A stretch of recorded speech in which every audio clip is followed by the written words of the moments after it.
senhor presidente, senhores deputados, senhoras deputadas, público aqui presente, telespectador da TV Assembleia, venho a essa tribuna para discutir, para debater o PLC, o projeto de lei complementar número 48 de 2010, que dispõe sobre a criação de 2.199 cargos de assistente jurídico para o Tribunal de Justiça do Estado de São Paulo. Esse projeto foi apresentado ainda no ano de 2010, no ano em que ocorreu uma greve histórica aqui no Estado de São Paulo, a greve do Judiciário, dos servidores do Judiciário, uma greve de 127 dias, que chamou a atenção da opinião pública, chamou a atenção da Assembleia Legislativa para as mazelas, para as contradições e para as muitas denúncias em relação ao Tribunal de Justiça. Inclusive, denúncias que hoje são anunciadas e publicadas na grande imprensa, que são feitas também, sobretudo, pelo Conselho Nacional de Justiça, através da ministra corregedora, Eliana Calmon, que tem feito um trabalho excepcional, um trabalho brilhante de enfrentamento dos feudos nos tribunais de justiça de todo o Brasil, principalmente no nosso, aqui de São Paulo. Ela tem feito um trabalho de investigação e de enfrentamento, né, com as oligarquias dos tribunais de justiça do nosso país. E as denúncias foram feitas já em 2010 e até anteriormente. Não foi à toa que nós, aqui na Assembleia Legislativa, por conta das denúncias feitas pelos servidores, pelas suas entidades representativas, foi por isso que nós aqui encaminhamos um pedido para a instalação de uma CPI do Judiciário. Em 2010, chegamos a conseguir as 32 assinaturas, protocolamos aqui o pedido, mas estranhamente, 2 ou 3 dias após o protocolo, alguns deputados retiraram a assinatura, exatamente após o processo eleitoral, após a eleição de outubro de 2010. Eu tenho certeza que muitos deputados só assinaram o nosso pedido de CPI porque foram pressionados nas suas cidades, nas suas regiões, pelos servidores do Judiciário que estavam em greve, estavam paralisados e denunciando, como eu disse, todas as mazelas, todas as contradições e, sobretudo, as profundas denúncias que hoje estão vindo à tona pela grande imprensa, como, por exemplo, hoje mesmo na Folha de São Paulo, deu matéria falando sobre as denúncias feitas pelos servidores do Judiciário em 2010. A matéria de hoje é: TJ julga hoje pagamento de benefícios sob suspeita. Desembargadores de São Paulo receberam entre 15 e 36 mil por tempo que atuaram como advogados, ou seja, resumindo, alguns desembargadores receberam a licença-prêmio, o valor da licença-prêmio, de quando eles ainda estavam fora do Tribunal de Justiça, quando eles eram advogados, eles não eram ainda concursados, não eram ainda servidores públicos. E o TJ, mesmo assim, paga todos esses anos que esses juízes, desembargadores, trabalharam fora do Tribunal de Justiça. Não eram ainda concursados, ainda essas pessoas não tinham ainda ingressado na carreira, na magistratura, mas receberam entre 15 e 36 mil reais. É um valor aqui indevido, por isso que vai ter aqui uma discussão e um julgamento no próprio Tribunal de Justiça. Então, essa foi uma das muitas denúncias feitas pelos servidores do Judiciário, naquele momento histórico de uma greve que foi extremamente pedagógica, porque nos ensinou muito e mostrou todas essas contradições. E hoje, no mesmo jornal, na Folha de São Paulo, tem um artigo do jornalista Hélio Gaspari, né? O título é O Descuido dos Magistrados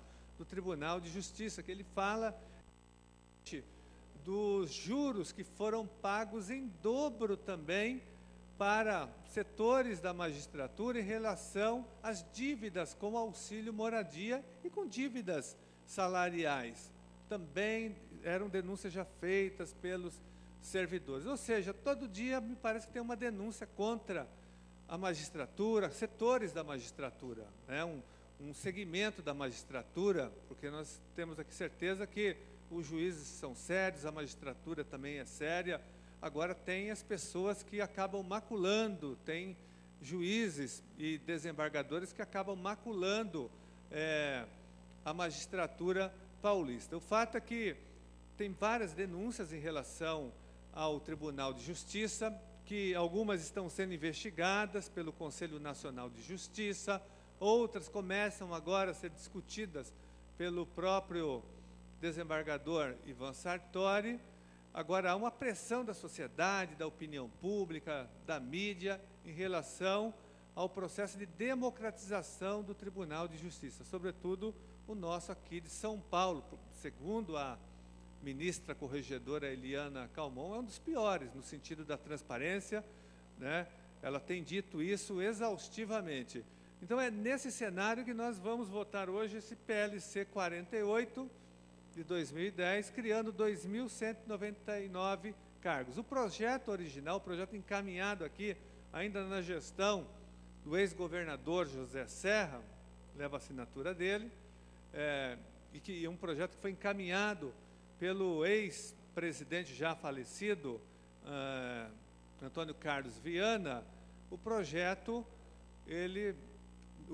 original colocava que a criação desses cargos seria de confiança, seriam cargos comissionados, e o juiz poderia nomear esses assistentes jurídicos, inclusive pessoas de fora do Poder Judiciário. Nós, imediatamente, quando o projeto foi apresentado aqui na Assembleia Legislativa, nós, do PSOL, já nos colocamos contra, denunciamos o fato, né, e anunciamos que votaríamos contra e faríamos a obstrução desse projeto. Isso já em 2010. Foi uma das nossas lutas aqui pela não aprovação do PLC número 48. E exaustivamente nós fizemos essa denúncia junto com os servidores, que seria um verdadeiro retrocesso, uma violação, uma afronta ao bom senso, né, que as nomeações desses 2.199 cargos fossem cargos políticos de confiança dos juízes, que poderiam nomear pessoas de fora do Poder Judiciário, né? Nós defendemos que todos os cargos criados sejam feitos através, que o ingresso seja através do concurso público de provas e títulos, como reza a nossa Constituição Federal. É um instrumento, eu acho que mais justo no atual momento da nossa democracia, nesse estágio em que nós vivemos democracia. Talvez não seja o instrumento mais perfeito, mas no momento em que nós estamos, talvez seja o mais justo. E, no entanto, o projeto não versava sobre essa questão do concurso público. O fato é que, após várias denúncias e reclamações, e a opinião pública também é contra esse tipo de nomeação, porque ela favorece o nepotismo, favorece o genrismo, o compadrio, né, favorece, enfim, as pessoas que estão próximas do juiz, tem o favorecimento político. Então, como isso é na nossa sociedade, o próprio Tribunal de Justiça recuou, e aqui mesmo o presidente do Tribunal de Justiça, o desembargador Ivan Sartori, disse na comissão de líderes que apresentaria aqui uma proposta de emenda a esse projeto, fazendo uma alteração, e realmente o fez, né? Até porque nós não votaríamos esse projeto se ele tivesse no seu estado original. Então, agora o projeto ele foi aperfeiçoado por conta, né, dessa pressão da opinião pública, da imprensa, das entidades representativas dos servidores do Judiciário e de deputados aqui da própria Assembleia Legislativa de São Paulo. Então, acho que o projeto avançou principalmente no artigo 3º, aqui nos incisos 4º, que diz que são requisitos para nomeação no cargo de assistente jurídico. O inciso 4 diz que tem que ser ocupante de cargo, função, atividade do quadro permanente de servidores do Tribunal de Justiça do Estado de São Paulo. Ou seja, esse cargo será exercido por um servidor de carreira do Poder Judiciário, como, por exemplo, um escrevente que será nomeado para esse cargo. O juiz não pode nomear uma pessoa de fora, um amigo, um parente, muito menos, porque o nepotismo é proibido hoje no Brasil, em toda a administração pública, nos 3 poderes, no Legislativo, no Executivo e também, logicamente, no Poder Judiciário. Então, esse inciso do artigo 3º, ele representa um avanço importante. E também tenho que ressaltar aqui o próprio inciso 5º, que eu falei aqui do nepotismo, ele combate o nepotismo. O artigo 5º diz o seguinte: não ser cônjuge, afim e parente em linha reta ou colateral, até o 3º grau, inclusive de qualquer dos integrantes do Poder Judiciário do Estado de São Paulo. Então, esse artigo também, o inciso 5º do parágrafo 3º, afasta qualquer possibilidade de nepotismo, e mesmo nepotismo cruzado, dentro do Poder Judiciário. Então, é por isso que nós vamos aqui votar no projeto, porque ele foi profundamente alterado. Nós tínhamos aqui uma sugestão ainda, que não foi acolhida, até porque não houve aqui um debate mais aprofundado em relação a esse projeto, nem com o Judiciário, nem aqui na Assembleia Legislativa, porque agora já tem a emenda aglutinativa, né? Houve um acordo, mas nós do PSOL defendemos ainda, para aperfeiçoar mais ainda esse projeto, que haja um concurso público interno entre os servidores. Eu acho que daí sim nós teríamos um projeto mais perfeito ainda, que os servidores de carreira já concursados do Tribunal de Justiça fizessem um concurso interno para ocupar esses 2.199 cargos. Mas agora, por conta da emenda aglutinativa, isso não é mais possível. Mas nós entendemos que o Tribunal de Justiça tem um déficit de 15 mil cargos vazios, vagos, que devem ser preenchidos imediatamente para que a nossa justiça seja mais rápida, mais célere, menos burocrática. Nós temos a crise hoje dos precatórios, que o Poder Judiciário não tem funcionários, tem estrutura para pagar os precatórios, tanto do Estado de São Paulo tem uma dívida de 20 bilhões de servidores, com os precatórios, principalmente os alimentares, um verdadeiro absurdo. E a Prefeitura de São Paulo tem mais de 10 bilhões de dívida, e uma parte desse dinheiro que já está disponível no Tribunal de Justiça, e o TJ não consegue pagar, porque não tem estrutura, enfim, e nós sabemos disso. Por isso que nós aqui fazemos um apelo para que haja contratação de serviços pelo instrumento do concurso público, de mais oficiais de justiça, de mais escreventes, em todas as áreas. Nós precisamos de, no mínimo, de mais de 15 mil servidores trabalhando no Tribunal de Justiça do Estado de São Paulo. E, logicamente, melhorar os salários dos servidores, porque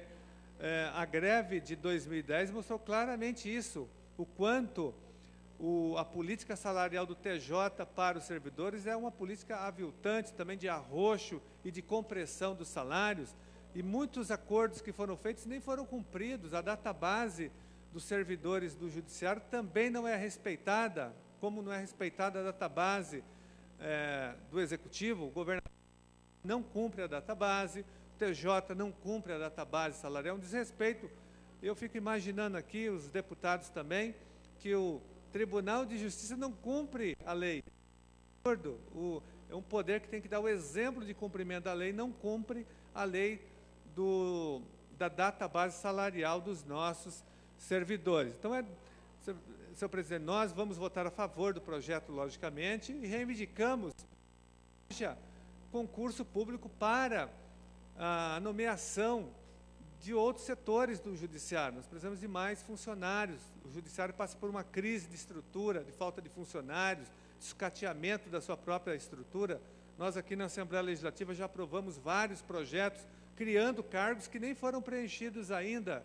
Por exemplo, como o de oficial de justiça, tem um déficit de 3 mil vagas, e, no entanto, nós aprovamos já o projeto autorizando o TJ a realizar os concursos.